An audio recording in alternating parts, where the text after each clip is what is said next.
Learners, welcome to Sodio e-learning hub. So ഇന്നത്തെ question വരുന്നത് psychology എന്നുള്ള ടോപ്പിക്കിലെയാണ്. സോ നമുക്ക് നോക്കാം.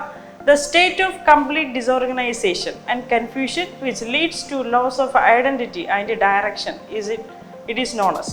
So ഒരു സ്റ്റേറ്റ് ഓഫ് കംപ്ലീറ്റ് ഡിസോർഗനൈസേഷനിലും കൺഫ്യൂഷനിലും എന്താണ് ഒരു കംപ്ലീറ്റ് ലോസ് ഓഫ് ഐഡൻറ്റിറ്റി, ഒരു ഹ്യൂമൻ ബീയിങ്ങിൻ്റെ കംപ്ലീറ്റ് ലോസ് ഓഫ് ഐഡൻറ്റിറ്റിൻ്റെ ഡയറക്ഷൻ എന്ന് പറയുന്നത് ഈ താഴെ തന്നിരിക്കുന്നതിൽ ഏത് എന്നാണ് ചോദ്യം. സോ നമുക്ക് ഓപ്ഷനിലോട്ട് പോകാം. ഓപ്ഷൻസ് പറയുന്നത് equilibrium, bargaining, chaos or disruption and option D പറയുന്നത് റെസിസ്റ്റൻസ്. ഇതിൽ കറക്റ്റ് ആയിട്ടുള്ള ആൻസർ എന്ന് പറയുന്നത് കെയോസ് ഓർ ഡിസ്ട്രപ്ഷൻ ആണ്. ദാറ്റ് മീൻസ് ഈ ഒരു കംപ്ലീറ്റ് നമ്മൾ നേരെ ക്വസ്റ്റ്യനിൽ പറഞ്ഞ പോലെ തന്നെ ഒരു complete state of human mind disorganised ആവുക, അല്ലാന്നുണ്ടെങ്കിൽ ഒരു ഐഡൻറ്റിറ്റി ലോസ് ചെയ്യുക. സോ അങ്ങനെയുള്ള ഒരു കണ്ടീഷനെയാണ് എന്തെന്ന് പറയുന്നത് കയോസ് ആൻഡ് ഡിസ്ട്രപ്ഷൻ. അല്ലെങ്കിൽ കയോസ് അല്ലെങ്കിൽ ഡിസ്ട്രപ്ഷൻ വരുന്ന സമയത്താണ് ഈ പറയുന്ന സിംറ്റംസ് ഒക്കെ ഉണ്ടാകുന്നത്. ഇപ്പോൾ ഒരു പേഴ്സണ് ഒരു എക്സിസ്റ്റിംഗ് പ്രോബ്ലമായിട്ട് കോപ്പപ്പ് ചെയ്യാൻ പറ്റുന്നില്ല എന്നുണ്ടെങ്കിൽ ഇൻറ്റേർണലിയും എക്സ്റ്റേണലി ആ ഒരു പേഴ്സൺ എന്തുണ്ടാകും, ഒരു ഡിസോർഗനൈസ്ഡ് സ്റ്റേറ്റിലോട്ട് പോകും, അല്ലെങ്കിൽ ലോസ് ഓഫ് ഐഡൻറ്റിറ്റിയിലോട്ട് പോകും.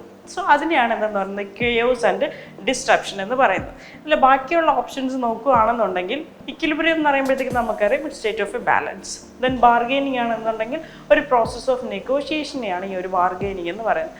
റെസിസ്റ്റൻസ് ആണെന്നുണ്ടെങ്കിൽ ഏതെങ്കിലും ഒരു കാര്യത്തിൽ എന്താണ് ഒരു ആക്ഷൻ അല്ലെങ്കിൽ ഒരു ആക്ഷൻ ഒരു ഇനാക്ഷൻ ഉണ്ടാകുന്നതിനെയാണ് റെസിസ്റ്റൻസ് എന്ന് പറയുന്നത്. Okay, so that's the 1 minute.